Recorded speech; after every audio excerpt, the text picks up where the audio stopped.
किसान जिन्हें अन्नदाता कहा जाता है, और खासकर हम जिस ज़िले में हैं ये धान का कटोरा भी कहा जाता है क्षेत्र। लेकिन धान का कटोरा सिर्फ कहने नाम मात्र का रह गया है। यहाँ के किसान जो हैं वो धान के सीजन तो छोड़िए, गेहूं की फसल भी नहीं उपजा पाते। कारण क्या है? हर साल जल जमाव किसी बारिश के पानी का नहीं होता, बल्कि नहरों का जो आधा अधूरा कार्य है उसके कारण यहाँ के किसान परेशान होते हैं। हजारों एकड़ फसल, लगभग आधा दर्जन से अधिक गांव की फसलें जो है वो किसानों की डूब जाती है।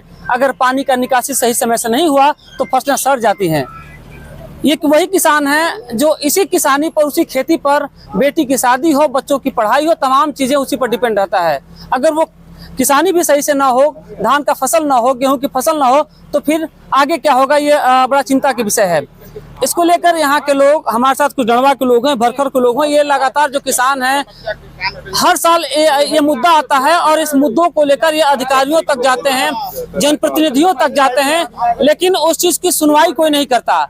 आश्वासन देते हैं लोग, तात्कालिक पानी निकाल देते हैं, लेकिन फिर वो समस्या ज्यों की त्यों। हमारे साथ कुछ किसान हैं, उनसे भी जानते हैं क्या स्थिति है। अच्छा, कौन सा ये सिवान है और चूंकि आप लोग काफी भीड़ जुटी हुई है, क्या स्थिति है? और भरखर मौजा बोला जाता है। हाँ, तो यह जो है हमेशा नहर की ही पानी से बाढ़ होता है। अच्छा, बरसात तो आएगा तो एक मेड़ से दूसरे मेड़ चला ही जाता है, लेकिन अभी जो है दो नहर का जो पानी आने के बाद इतना जमा हो जाता है कि हम लोग का निकास कोई है नहीं। इधर टेल में नदी में कोई निकास है नहीं। ये जो है कनपुरा होते हुए अब जाएगा धीरे धीरे, कोढ़ी कुर्रा दुगरा डूबते हुए चला जाएगा कनपुरा से के बाद फिर दुर्गावती नदी में जाता है। लेकिन ऐसा कोई निकास है नहीं इधर। पहले थोड़ा बहुत रेल का चाट रहता था तो रेलवे के पानी से निकल जाता था। अब रेलवे अपना रोड रास्ता 4 लाइन 6 लेन बना दिया था, इसलिए कोई पानी का जाने का कोई रास्ता नहीं है।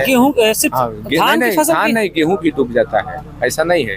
कितना एकड़, कितनी लगभग गांव प्रभावित होता है इसे अगर बात करें तो? गांव प्रभावित हम बता रहे हैं, इसमें कनपुरा, इस गांव से जो है डिलखरी भी प्रभावित हो जाता है इस पानी से। इसके बाद इससे कुर्रा, कोढ़ी, दुघरा, फिर जो है लुरपुरमा भी आ जाता है चपेट में। आगे जाके कनपुरा भी चपेट में आता है, कुर्रा है, भरखर है, डणवा है, गेगिया है, मझाड़ी है, मामादेव, इतने गांव जो है चपेट में आ जाते हैं। तो कितना एकड़ लगभग फसल बर्बाद होती है? एकड़ की बात मत पूछिए, कई 1000 एकड़ की बात कहिए। अब अब चादर नंबर 2 गो 3 गो भरखरे है। एक एक चादर में कम से कम कुछ नहीं तो 500 एक 1000 एकड़ होता है। तो अगर तो सब नुकसान, पानी की निकासी ना हो तो फिर तो स्थिति ऐसी बराबर बना रहता है। तो फसल हम लोग एकदम कमजोर इसी के कारण हो जाते हैं। तो कभी आप लोगों ने बात किया किसी से, जनप्रतिनिधि से, अधिकारी से? जनप्रतिनिधि से कितने बात किए, सांसद से बात किए, सभी लोग से कहा गया, लेकिन इसका कोई सुनता है। अगले साल हम निरंजन राम जी हमसे विधायक थे तो पूछे कि इसका समस्या क्या है, तो भी बताए, संगीता जी को बताए इस समस्या का। अगले साल इसकी टिप इंजीनियर को बुलाया गया, फिर छेदी पासवान जी से भी बात कहा गया। यानी कि तत्काल निकाल दिया जाता है पानी, लेकिन फिर वो इसका कोई नहीं, कोई सुनता नहीं है। क्या आपने बताया कि माइनर की समस्या की वजह से होता है? समस्या है, जो उसरी माइनर है और एक मोहनिया माइनर है, ये दोनों माइनर के नाम से मतलब चला। वहाँ से जो बड़ी नहर से जो इसमें से शाखाएं निकाली, दोनों शाखाएं जो है एक डणवा में छोड़ दिया गया लेकर, और एक कटेज में छोड़ दिया गया। कटेज के रेलवे लाइन चार्ट उसको इंड नहीं किया गया, टेल में नहीं दिया गया, टेल में नदी में जाता है। और जब नदी में नहीं जाएगा तो हमेशा बाढ़ रहेगा। गेहूँ अगले साल सब गेहूँ डूब गया था।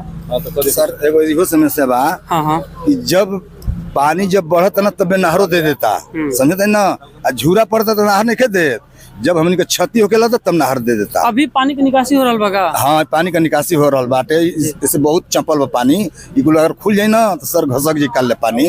अच्छा, कई बार तो मान ली ना निकले की व्यवस्था तो फसल बर्बाद भी हो जाता है। बर्बाद भइले है, पोर साल भइल, धान नहीं भइल, असमो कुल डूबल बाटे, रोपल नहीं, रोपे के बाद नहीं रोपाई, जानी ना। अगर पानी घसक जाई कम से कम तो 2000 बीघा हमनी का नुकसान होता, जानी। और सीवन तो और बचल पहुंच पर जो सही बताओ ना हमनी को बोल जाई 2000 बीघा हमनी का सब में साफ हो गया। क्या आप क्या नाम होगा? पंकज गुप्ता नाम, पार्षद है यहाँ के। क्या अभी पानी की निकासी अस्थायी हो रही है आपका? टेम्पोररी में किया जा रहा है, क्योंकि इधर लगभग 500 एकड़ हम लोग का डणवा मौजा का पूरा धान डूबा हुआ है। 3 बार रोपा गया। एक बार हम लोग लगभग 1 हफ्ता पहले हम लोग खुदवाए थे तो हल्का पानी निकला था, कुछ मिट्टी गिर जाने की वजह से फिर रास्ता ब्लॉक हो गया था पानी निकलने वाला। तो फिर आज हम लोग सीओ मैडम के यहाँ गए तो जेसीबी भेजवाई हैं कार्यपालक पदाधिकारी से बोल के, तो हम लोग इसका अस्थायी व्यवस्था करवा रहे हैं अभी, ताकि उधर का फसल जो है बच जाए। फिर से हम लोग रोपनी करवाएंगे। जितने भी हमारे गार्जियन लोग हैं, किसान लोग हैं, फिर से रोपनी होगा। रोपनी करवा के फिर कोशिश है, लेकिन हम लोग बड़े अधिकारी जितने भी हैं उन लोग से हम लोग की आग्रह है, पूरे गांव का आग्रह है कि कृपया करके जितने भी नहर है इसका मतलब अस्थायी व्यवस्था करवा दिया जाए। हमने पिछली बार भी व्यवस्था दिखाया था। जस्ट NH 19 के बगल में कोईडाम गांव है, वहां भी जो जल जमाव से फसल डूब जाती है। नहरों को टेल तक नहीं पहुंचाना समस्या है। इसको लेकर कई बार यहाँ के ग्रामीण मिले, अधिकारियों से मिले, जनप्रतिनिधियों, लेकिन निदान नहीं निकलता। ये वही किसान हैं जो फसलें उपजाते हैं, धान और गेहूं, तो फिर ऑफिस में बैठे या अपने घरों में बैठे, शहरों में लोग वही चावल और गेहूं अपने दिनचर्या के खाने में लाते हैं। अगर ये इन किसानों पर ध्यान नहीं दिया गया, ये फसलें नहीं होंगी, तो फिर क्या होगा? धान का कटोरा कैमूर जिले को कहा जाता है, लेकिन धान का कटोरा बस नाम मात्रा का है। किसानों को सुविधाएं उसके अनुरूप यहाँ पर कुछ नहीं है। किसान परेशान है। अब देखना है कि इस मामले को लेकर हम जनप्रतिनिधि या अधिकारियों तक भी जाएंगे, इनकी मांगों को कितनी सुनवाई होती है, उन नहरों को टेल तक पहुंचाने की क्या व्यवस्था, तमाम वो सवाल यहाँ के लोगों के हैं। फिलहाल कैमूर से अजय कुमार सिंह।